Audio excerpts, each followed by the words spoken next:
muchas gracias por esperarnos, ¿verdad? Pero la plática se va a poner más interesante. Este conversatorio, pues indiscutiblemente, va a alcanzar un momento muy importante, ¿verdad? Una plática que tengamos con Antonio. Nos quedamos a hablar acerca de las luchas de Andes 21 de junio. Para ello, pues naturalmente, tengo acá en mi mano, ¿verdad?, uno de los documentos que se ha constituido, ¿verdad?, como información pública de Mélida Anaya Montes, la profesora o licenciada que también sufrió, ¿verdad?, perdió la vida en los momentos más álgidos del movimiento revolucionario. Y prácticamente el libro se titula La Segunda Gran Batalla de Andes. Fue escrito quizás no en el momento que se estaban dando los hechos, pero posteriormente, para que no se olvidara de nada de lo que realmente sufrió. En estos movimientos tuvieron mucho que ver los alumnos, las instituciones mismas, cuando apoyaban a este movimiento, ¿verdad?, que su objetivo era alcanzar algunos objetivos, valga la redundancia, ¿verdad?, que estaban casi olvidados. Muchas personas los apoyaron, más que todo las señoras de los mercados, ¿verdad?, que la persecución que se daba para los maestros tuvieron mucho que ver la sociedad. Cuéntanos, Antonio, ¿verdad?, ya alcanzando esa adolescencia y ya estando ya como joven conocedor de las necesidades de nuestro pueblo salvadoreño, te incluiste en los movimientos.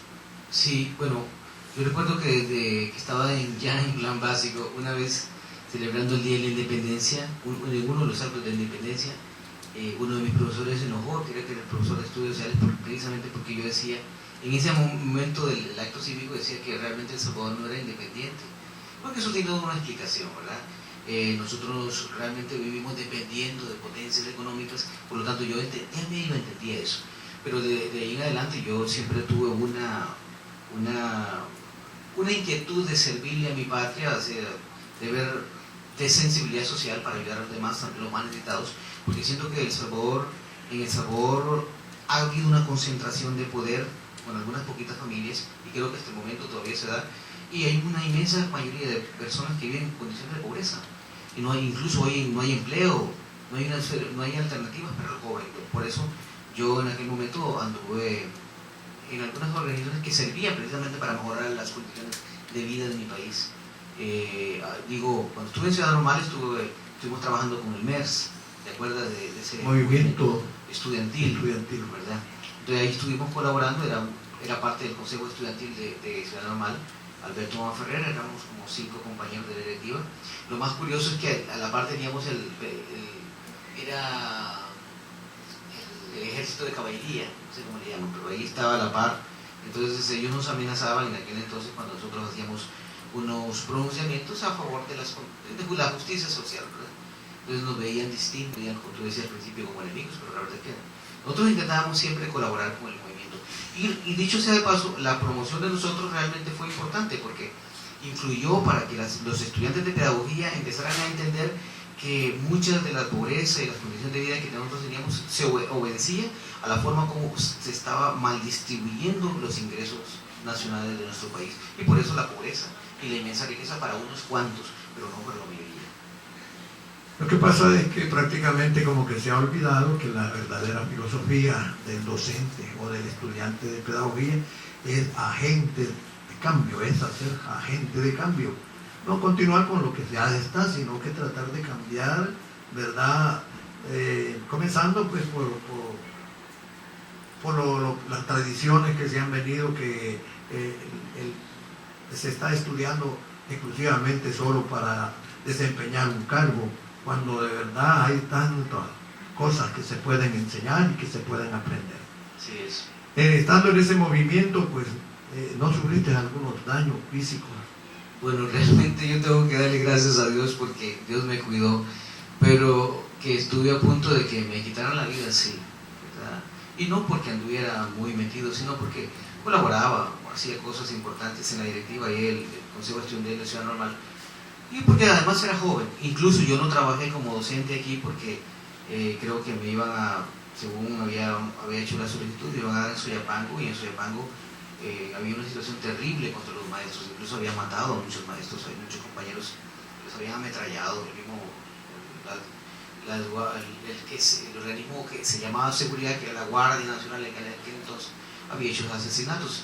Y yo realmente me fui por miedo, y porque además porque sentía que me querían matar. Otra de las instituciones que buscaban a los maestros era Orden, ¿te acuerdas? Sí, era terrible. Yo creo que aquí mismo, en este pueblo, hay gente que como decían antes, era oreja, ¿verdad? Ponía el dedo y simplemente porque uno estaba en desacuerdo con una serie de decisiones que el Estado tomaba, el gobierno en ese entonces, porque el Estado somos todos. Entonces estábamos en desacuerdo y simplemente por eso nos veían mal, e incluso nos perseguían, porque creían que éramos comunistas, ¿verdad?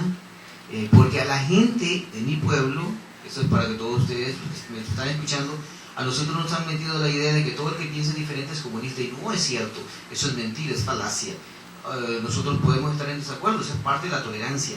En un país que se aprecia ser democrático, tiene que tener tolerancia para entender que todos tenemos derecho a pensar distinto y debemos de respetarlo. Y el docente, como tú decías, sí, efectivamente, todos los profesionales nos preparamos para aportar, para servir. Yo soy partidario de lo que dice la Madre Teresa de Calcuta: el que no vive para servir, no sirve para vivir. El profesional tiene que servir a su pueblo. Bueno, y cuanto más el educador, no solamente para servir, sino que para formar, educar y transformar las condiciones de vida. Eso es nuestro papel. Y si no lo estamos haciendo, estamos equivocados en nuestra verdadera función como docentes. Porque de nada sirve de que todos los días llegue a las cuatro paredes y salir ya, ¿verdad? Nomás con el tiempo, salir corriendo como si no existiera otra cosa. ¿Aquí trabajaste políticamente? Sí, efectivamente trabajé. Bueno, mis 3 años en Ciudad Normal fue de trabajo político, efectivamente. Y ya antes también lo hacía, pero fundamentalmente cuando llegué a Ciudad Normal empecé a colaborar en los movimientos estudiantiles, en el MERS, en aquel entonces se llamaba AES, Asociación Nacional de Desarrollos. Y aquí también con Andes estuve colaborando también a través de, como estudiante, ¿verdad?, de pedagogía, porque no era docente todavía, pero sí apoyamos mucho el movimiento revolucionario en aquel entonces. Y en ese constante ir y venir dentro del apoyo, ¿hubieron señalamientos serios para ti y para toda tu familia? Sí, efectivamente, creo que aquí mismo en el pueblo había personas que realmente nos señalaron incluso como comunistas, ¿verdad? Porque pensábamos diferentes, y realmente mi familia sufrió persecución directa, con toda la intención de quitarnos la vida, ¿verdad? Bueno, tengo un hermano que sufrió mucho, tuvo que trasladarse a otros lugares, y yo también soy fruto, si soy en Costa Rica es porque soy fruto de eso, pero qué dicha, porque eso me sirvió, me abrió nuevas puertas, y hoy, gracias a Dios, vivo en otras condiciones, pero tuve que emigrar para vivir como vivo.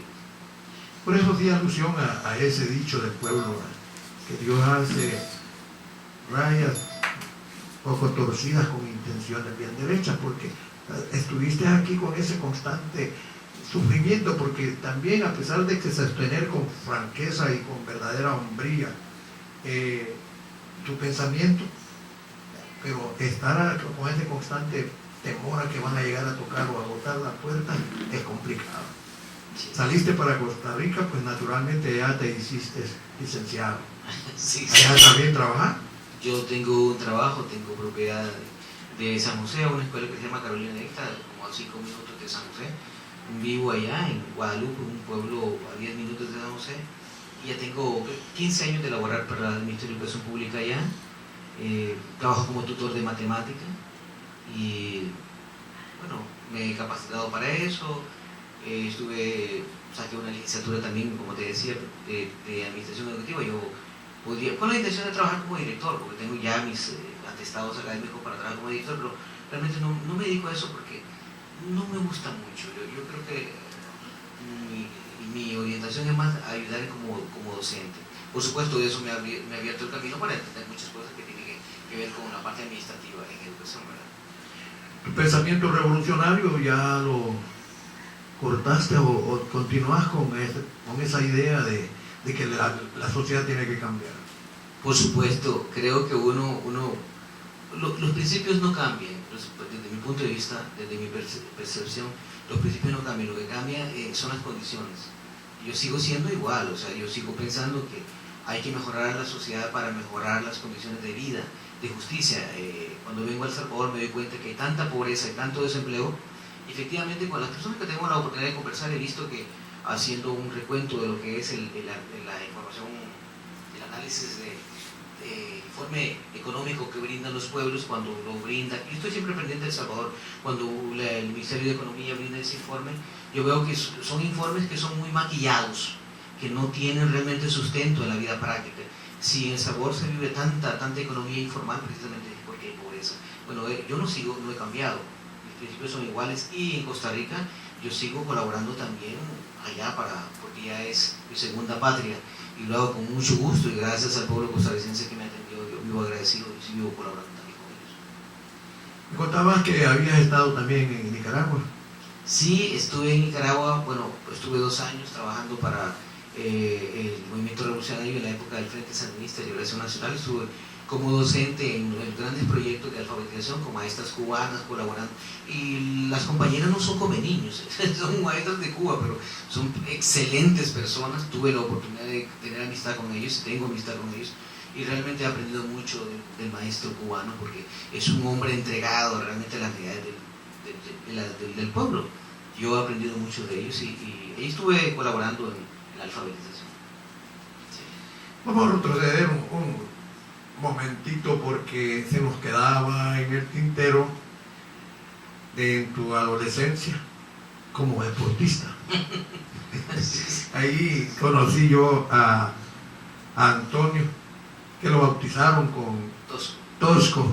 ¿Qué significa Tosco? Y fíjate que te voy a decir algo, ya mi mente está la semilla que pensaba trozo, no es trozo, que es otro, buscando la manera de relacionar con la teba, peleando, hasta que de repente, como que por una luz allá recogiendo de mi interior, esto, hombre, estos, ¿a qué se refiere? ¿Cómo fue esa cuestión del Tosco? Eso me hace gracia, porque realmente eso es un apodo que me lo puso Chando. ¿Te acuerdas de Chando? Un hombre que era terrible para jugar fútbol. Él era realmente tosco para jugar. Realmente etimológicamente la palabra tosco lo que significa es una persona que es áspera, grosera, dura. Y él era eso. Pero él me puso ese apodo a mí, cuando más bien yo era la parte victimaria. Porque recuerdo que una vez me hizo una gran entrada y me elevó, y realmente me hizo volar ese hombre. Y él todo contento y yo todo maltrecho, ¿verdad? Pero realmente él fue el que me puso el apodo Tosco, y de ahí en adelante se me fue quedando. Tanto así que cuando vengo acá, la gente que me conoce, que no recuerda de mí, cuando le digo que yo soy Tosco, inmediatamente, entonces como que la gente se vuelve a recordar y vuelve a abrir el disco, y mira, este es Tosco. Realmente es un apodo, pues no muy agradable para mí, pero me quedó así, y la gente me recuerda por eso, porque jugaba fútbol. Yo recuerdo que estuve jugando con el Alfa, ¿te acuerdas? Ahí anduvimos, ¿verdad? Yo también tengo esa experiencia con relación a los apodos. Yo en la misma situación de deporte me pusieron Loco Pérez, pero no me gustó. Aquí me lo vine a cambiar, que soy el Loco Luis. Sí. Qué gran cambio.